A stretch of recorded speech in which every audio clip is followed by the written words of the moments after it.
The pass from Havili was magic. The shift on for Crotty. Boom, far down you go, Quackett Smith. Me, oh my, I have enjoyed that. Yes, boy. Sit back, relax, put your belt on, enjoy the Draft Rugby, the game they play online in heaven. Welcome to Offloads Outbursts, the Draft Rugby Show, Season 8, Episode 4. I'm your host, Harry, and I'm joined by my co-hosts, Nelson and Cargie. Super Rugby is back. How freaking good, boys. Cargie, how'd you enjoy it? Oh, mate, it was pretty good to be back with Super Rugby again. Even better to be out at the game and Waratahs win, as we said at the game, never in doubt, at no point in doubt at all. And a new hero is born. Nels, who's that new hero? That's me, is it? Is it me? No, you're definitely not the new hero, mate. But look, I was throwing to you. I wasn't going to steal your credit, mate. Mate, it's CSF on it. What an absolute unit. What an absolute hero. Absolutely. And I mean, for those that do tune in on YouTube, you can obviously see two of the three of us have CSFO in our profile pictures, and I'm pretty sure that Cargie does as well, but he's got his face blacked out. I'm sure he's in there. He's got to be one of those main characters from the website. Yeah, for sure. And we are going to talk about fantasy footy, but we'll come back to that. And I know that Nelson can't wait to talk about it. Cargie's definitely cheated, so that's a bit of a preview for what we're going to get to. But guys, we're going to go straight into the format we made famous in the one episode we did last year that everyone's been talking about nonstop since. We're going to start with a Who Am I? So I'll put this one together. Obviously, you just need to say your name to buzz in. Actually, your favourite player from the weekend, that's the name that you got to say to buzz in. So can I just hear your buzzers? I'm on it. Very good. Cargie? Suoli'i. Okay, very good. Okay. So, are you ready? I was born on December 27th, 1995 in Auckland, New Zealand. I'm on it. Go on. Auckland, New Zealand, 95 makes him 30. It can't be Jockey be older than that. No, he's in New Zealand. I'm going to say... Did you forget how this works? Yeah. Yeah. It's Maybe wait for more information. It's Bowden Barrett. All right, so you've got the next two hints, Cargie, to get it yourself. That Nelson's ruled out, that he's back in. I would have taken a stab if He stands at 6'5", and he has Samoan heritage. Who's got him? No, he's older than that. Nelson, are you trying to buzz out for another two? Joseph Suoli'i. Is it Patrick Tuipulotu? It's not. So you're both back in now. How tall? He's 6'5", 196.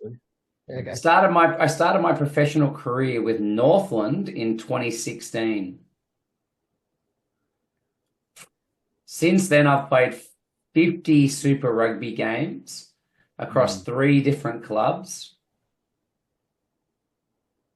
and I've scored 95 points.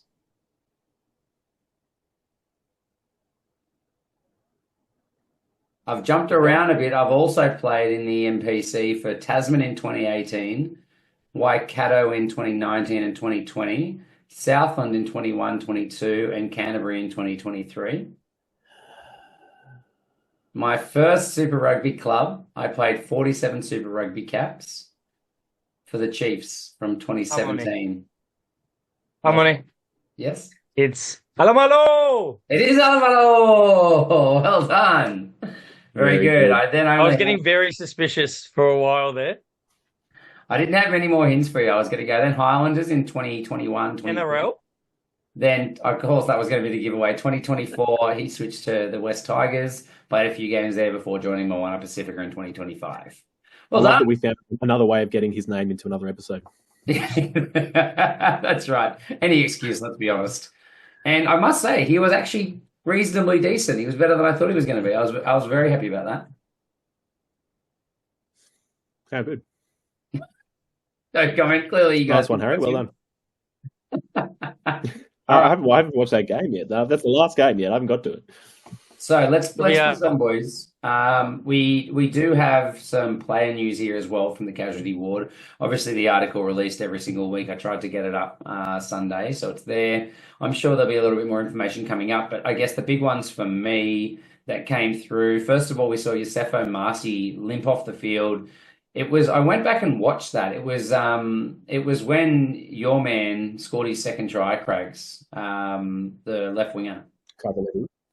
Sorry? Yeah, Vuate Caravelevu. Yes. Caravelevu. Exactly. So Yeah. Yosefo Marcy stepped in off his right side, made a big tackle on someone, and then kind of stayed down and had both his legs stretched out. It was in the 60th minute. It kind of looked like maybe a cramp or something like that. But then he cut out of camera very quickly. Next thing you see him being helped, limping from the field, and then halfway off, he kind of walked normally again. So I'm not 100% sure if it was a cramp or something else, but he's obviously coming back from a hammy injury as well. So I guess watch this space for that one. We had Tian Takapulu for the fourth subbed off when they were just on ice skates in the scrum very late in the piece. So I'm a bit sus that was a fake injury, to be completely honest. But we haven't heard any more about that one yet, and I decided I wouldn't write that down in the actual casualty ward. The name's there, just not my suspicions. Noah Hotham went down with an ankle injury. He actually got pegged with his foot, jammed up and turned to the outside, which looked like a syndesmosis injury. So, and they did say it was a high ankle sprain post the mat. I think the interview or something like that I saw. So yeah. So that's a worry. He managed to play on for a short period of time and then had to limp off the field. So hopefully not too severe, but it could cost him a little bit of time. Riley Higgins, I didn't realise this in the initial draft, Cargie. I don't know if you were privy to this because I think you picked up Peter Alonga-Jensen, didn't you? Mm-hmm. I did. He's injured his hand. He broke his hand in two places in the lead in of the couple of days into round one. He's had to have an operation on it, and they don't have a return date for him yet. So obviously it was a big chance to start at 12 for them, but now out for an extended period of time. As Cargie freezes down there, I'll push on. Billy we thought was rested in round one, actually had an injury, but they said he's a chance to return in round two. And then the final one I have here is George Bell. He ruptured the plantar plate, we now know, on the underside of his toe. And he is expected to be out for 16 to 20 weeks. He's had an operation there as well. I will touch on, I found out some things about a couple of players. Hoskins, Tutu, Stephen Perifetta, Lotto Nisi.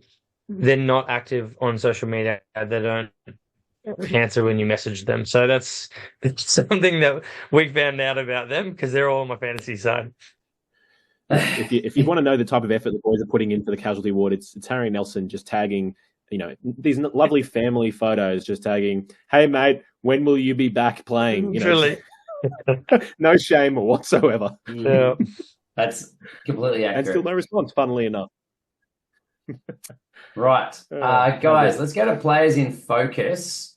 So part of the main course this week, we want to talk about players and some fantasy footy as well.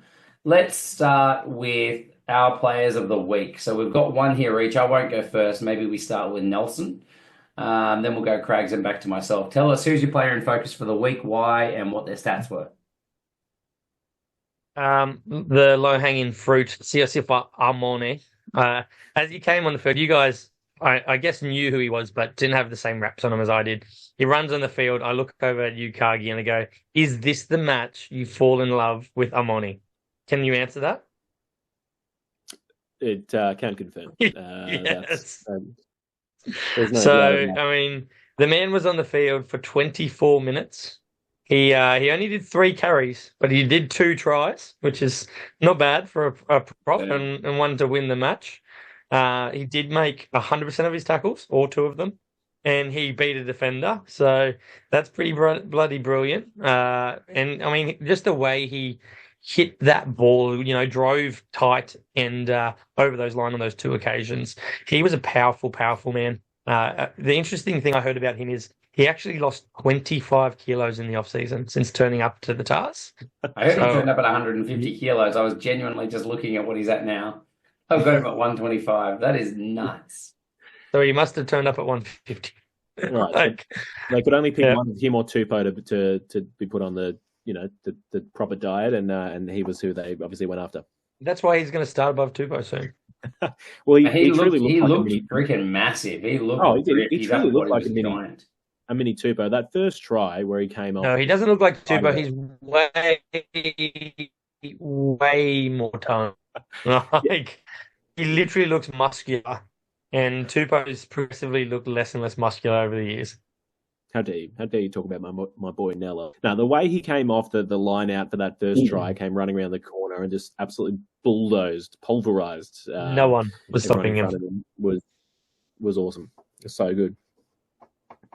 Very good. And I can only assume he got 100 million fantasy points. Yeah, of course. Cargie, maybe Oh, who some you great got for the stats. week? That's good. Sweet. Well, yeah, look, you're throwing to me for one player. I know we're meant to do one player in focus, and I said that just simply wasn't possible. So I've just gone for three extremely exciting players for Super Rugby this year and from the weekend, which is three of the New Zealand Sevens players that have taken Super Rugby by storm. So we've got Leroy Carter, who I think he ended up being man of the match in that Chiefs Blues finals rematch of last year. He was absolutely immense there on the right wing. So he all of these guys had packed on a fair amount of size. I'd say Leroy Carter probably the most onto his frame from his stellar Sevens career, but he was just involved in absolutely everything. He was one of these wingers that he was behind half the rucks, picking and driving. He just popped up absolutely everywhere, and I think he had 11 runs for about 50 meters. Bagged himself a try, but 3 line breaks, 9 tackle busts, an offload. Made 6 of his 7 tackles. He was just immense and into everything. So, huge game from him.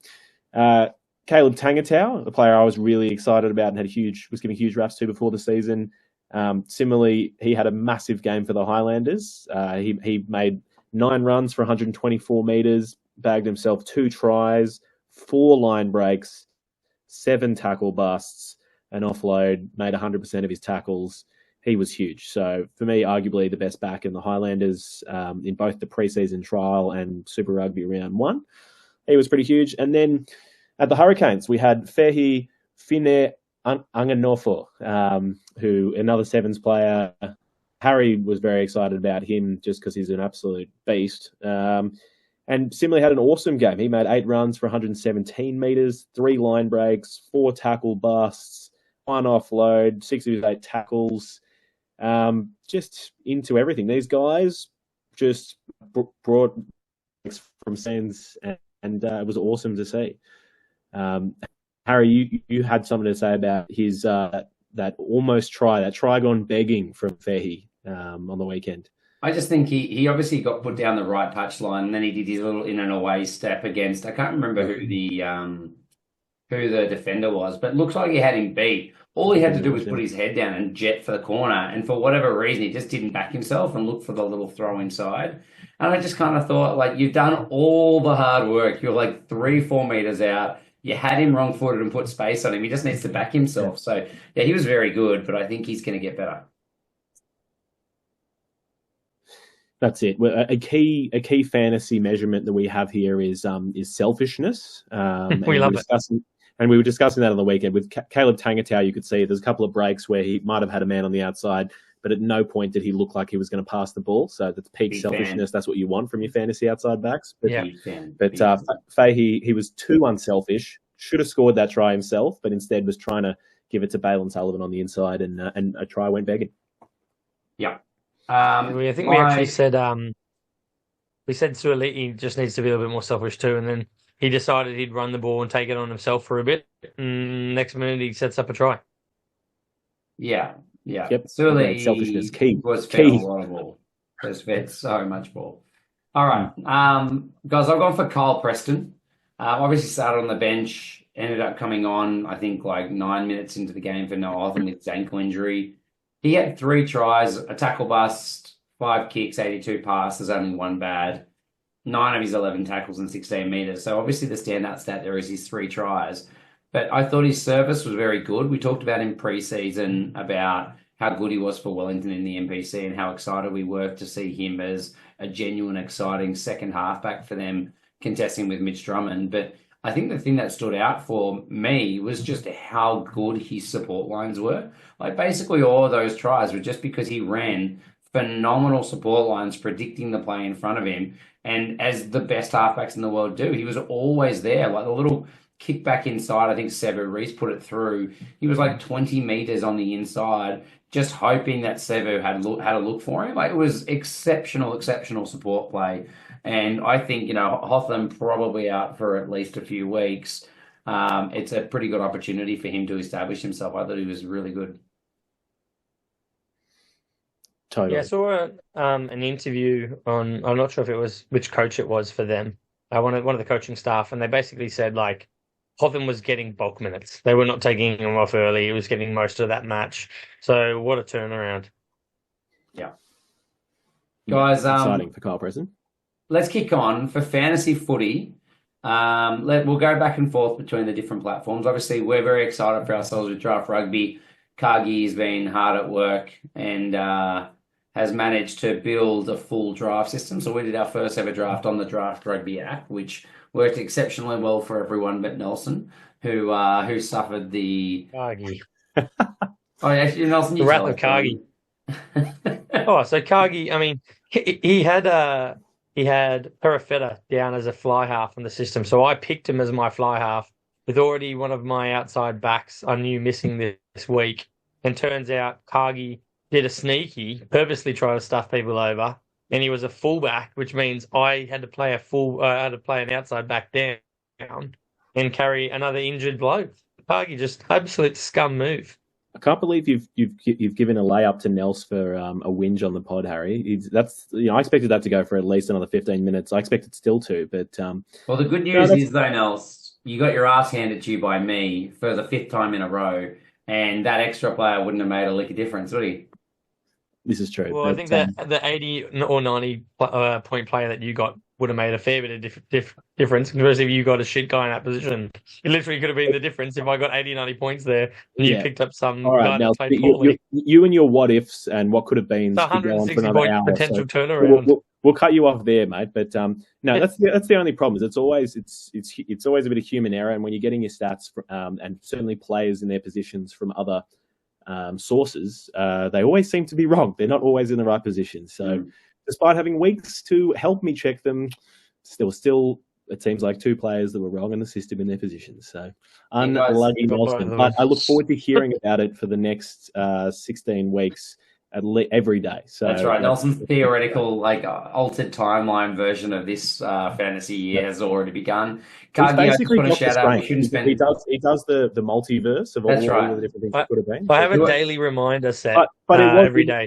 The point here is it was really exciting to draft on our own platform, and everyone really got around it. Was really excited about it. So now we're slowly replacing parts of our spreadsheet game we played over the years with now features in the app. So hoping this week to come up to our trade night and to be able to trade players out for free agents and whatnot, aka Noah Hotham's going to have to go, whoever else has been injured, things like that. So really excited about that with the platform, and we'll keep everyone tuned, and we'll try and post more content, more photos and videos about how it all works and how it's going.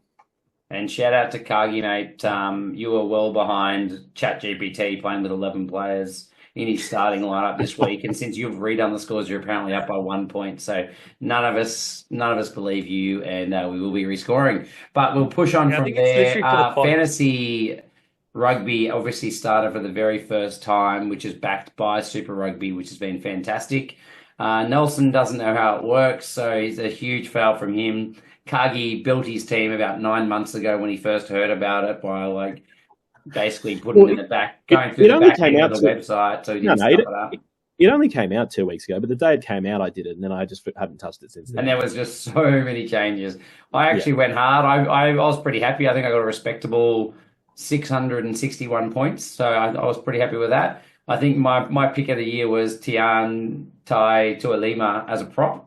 Thought that was a fantastic pick-up on that platform. We're speaking about one of the top being wrong. He was one of the top 2 scoring props as well, I'm pretty sure. Yeah, 41 points, mate. He's a great prop. He is. I had him in my team that didn't get picked, so somehow that was perfect. It's funny. I talk about all the stats providers and getting not updating players' positions and things like and teams and things like that.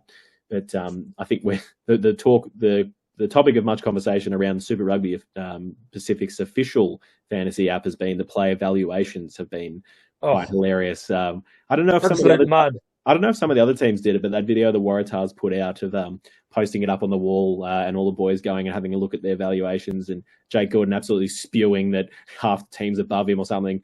I thought that was absolutely fun. I'm pretty sure Bowen was above him. He's barely played any Super Rugby. He's the captain of the team and plays for the Wallabies, and he was less than him. I think what it shows is, unlike our system and our scoring system we've had for a few years, they don't value positions equally. There's just a score system that is heavily geared towards, outside backs, that sort of thing, which is very fantasy rather than draft. Draft, you make everyone valuable, so everyone wants to pick players and own those players. But I mean, it is different in this, salary-based system. Well, that's it. Look, we're stoked that they've released this. It's great, generating more interest in interest and engagement in Super Rugby and Super Rugby fantasy. But I think it's a great thing for us. Hopefully, when Mark and I finish building this Super Draft Rugby fantasy platform, it'll be great because playing the draft style game is just it's leagues ahead. It's so much better than the salary cap game, but great to see that it's here. I mean, people are getting involved. It's good. It's a stepping stone to the better game, I reckon. Yep. And guys, I'm just pulling together the team of the week, but I've got to say, as I do write this down, my big takeaway is that their system is really heavily reliant on tries. So if you look at the top 15 positions, they're almost all outside backs. Actually, the top 50, they're almost all outside backs. I think there's 2 hookers in there as well. So I'm still looking down to about the 25th position to find the very first of the locks in Cullen Grace. So it's interesting the way they've done their scoring. A lock. Sorry, that says it all. He's not a lock. Yeah, I know, but he's listed as a lock. It's so good, isn't it? I'll say no more. Well, look, while you're doing that, should we just talk on not on that system, but the biggest fantasy performers this week in the top 2, really, Sevu Reece and Damien McKenzie returning to the kings and lords of fantasy that they are, with Sevu about 126 fantasy points, D-Mac 114, and just absolutely killing it this week. So, in most draft style fantasy competitions, they both would have gone without a doubt in the first round, up in your top 4 or 5 even. So good to see those boys. Absolutely. Any managers of teams named Return of the Mac or Reese Lightning will be very happy managers. Nelson spends... Here's your top 15 for the week, right? In the front row, Siasefa Mone comes in as the one side of the props, 35 points. In tandem with Tualima, who I've already talked about, 41 points, who's obviously playing at 6 for the Brums. You got Jacob Devery with his 2 tries at hooker, but getting 68 points. Then you've got Darcy Swain at 29 points and Cullen Grace, also a loose forward, at 36 points. Your back row is made up by Tazano on 54, Reimer on 53, by Lungy on 50, Miracle, who had an outstanding game actually. Mm-hmm. Preston was on 58 points at 9, Donaldson 46 points at 10. Your centres were Quinta Pyre on 32 and Joseph Sueli'i on 29, which makes Cargie very happy. D-Mac is not 10? No, he's an outside back. Oh, he's a fly half. He is a fly half. I'm sorry. You're right. D-Mac is definitely at 10 in that case, which Donaldson gets punted, which then changes your outside backs to be Sevu Reece on 91, Caleb Tangatau on 83, and Kyron Tamofalau on 80. Huge. How good is he? So I guess the takeaway here, boys, is obviously just spend all your cash on outside backs. Yeah, it definitely is the takeaway. But I mean, all the other positions aren't worth very much in this game anyway. When you look at some of those, the shout out to Big Marso, the actual top point scoring manager on that system with a total score of 889. His scoring seems to be far less than ours, and he's still got 3 to 4 times the score of Cargie, who wins the matchup with the worst score ever. Did he use there's a triple captain boosters and things like that? He did triple D-Mac. That's literally almost half his points. Yeah, that makes sense. So, Yeah, very nice. So that's our fantasy wrap for the week. Basically, Nelson 5 in a row losses and some other stats. And Boys, I have for the around the ground this week. We didn't prep too much, but I just thought, how many conclusions to set up the entire season can we make from one round of results? So for me, there was a couple of obvious ones, and by a couple I mean many obvious ones. obviously, Tar's the top. Yep, Tar's the top it. I said Waratah's finals are alive because I thought when we were losing that we were done. Like if we lost to the Highlanders at home round 1, for me that was finals gone. So they're still alive. I think the positive out of that was, I mean, you expect them to be rusty. So most of those guys had only played together once. The fact that they could grind out that win and back themselves late in that game to get that win, I think that's a real positive, and that shows some really good things that have obviously happened in the off season. Yeah. We were certainly nervous there at the game, the three of us, weren't we? And you really didn't want to go into the round 2 bye on a loss with probably one of the worst Kiwi teams, the Highlanders, playing it away. So thanks, Beavers.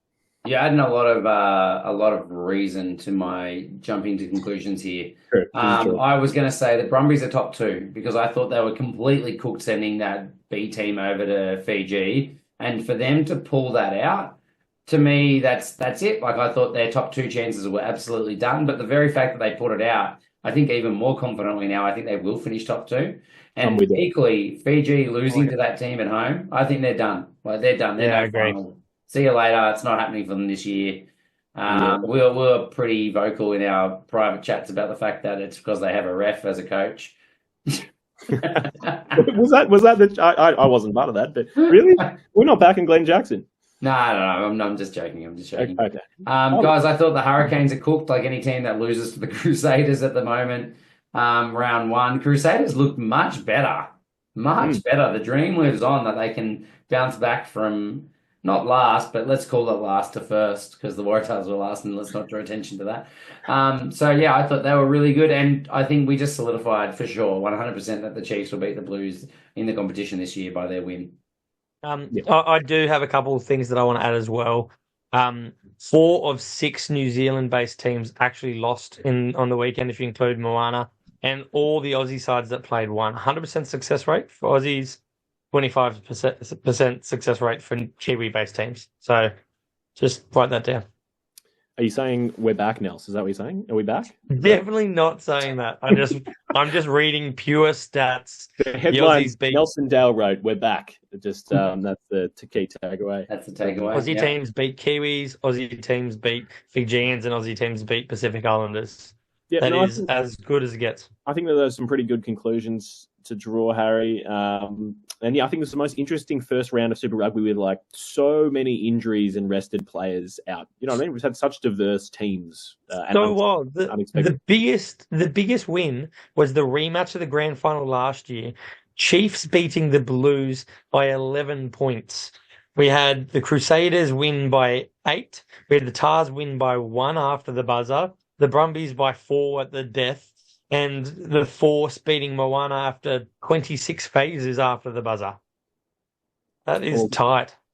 Spoilers, I haven't watched that game yet, but thanks. I know what's going. Yeah, I'm looking forward to it. You're podcasting about this. No spoilers. This is true. Guys, this just in as well, and by just in, I mean I've only just seen it. Lukan Zalakai-Loto out for 6 weeks because he's fractured his leg against Ulster as well. Oh, that's huge. Yeah, well, did not know about that. So thank you to Lachlan Fremantle for pointing that out as well. Huge. It does really help if you get at us or write into us to let us know of any extra injuries that have been missed. We had another subscriber come through, sign up on Substack as a paid supporter, which was awesome. So they're obviously really appreciating the work from the casualty ward, Harry, that's going out and all the content. So, yeah, really helps if you get after us and help us to make that place. We've seen a few other places have tried to now put together more comprehensive injury reports, and that's great. You know, that's what we just want this information out there, don't we? Absolutely. Yeah. Definitely, we need the info out there. We love that there's fantasy footy being played and more people getting amongst it. And what a round to start Super Rugby for this year, and hopefully it's a sign of good things to come. I don't know if you boys heard this as well. The last thing I'll mention, it's a quote from your man, Joseph Akuso Suali'i, Cargie. He goes, I reckon the intensity, it was more here, in brackets, so they've added it, than Test rugby. Yeah, he's talking about the game against England. Yeah, true. Against England, that would be easy. Yeah. That's kind of like playing... Bigger atmos here than against England at Twickenham for his debut. I'm surprised. Yes, definitely big atmosphere and far more intense actually playing, Kiwis rather than playing English. Like English, sure, they generally have some Kiwis, but not enough. This is true. Very good. Guys, well, look. Sorry, go on, Crex. No, I was going to try and round us up as well. I was just going to say, this is Offloads and Outbursts. We haven't had any outbursts yet, so I just wanted to give you all one chance. If you want to rant about anything, this is it. No, Nelson, you can't rant about it again. You've already had your rant about fantasy, so we will stop you there. But no, this is good. Look, we're all chatting so much about rugby that we said, look, we've got to jump on and do a pod. We're not sure if we'll pod every week. We said that last week, but we'll get to it when we can try to, and otherwise, just stay after us on Fantasy Rugby, at Draft Rugby on Twitter and things like that. I'm going to have one very positive rant, and that is the refs must have been good, because did we talk about refs at all? I feel like we didn't. The only one that was a coach. I think, that's right. So the refs, fantastic round one. That's my positive rant for the week. That's right. If the only outburst that we have is Nelson about fantasy, then that's a well done. That's a good job for round one. How good? Yeah. So thank you guys if you made it this far. Short and sharp today. Everything will be cut up and put on YouTube if you want to go back to anything. Like us, follow, get on the subscriptions as well. And thank you very much. Sweet as. Catch you in the next one. All right.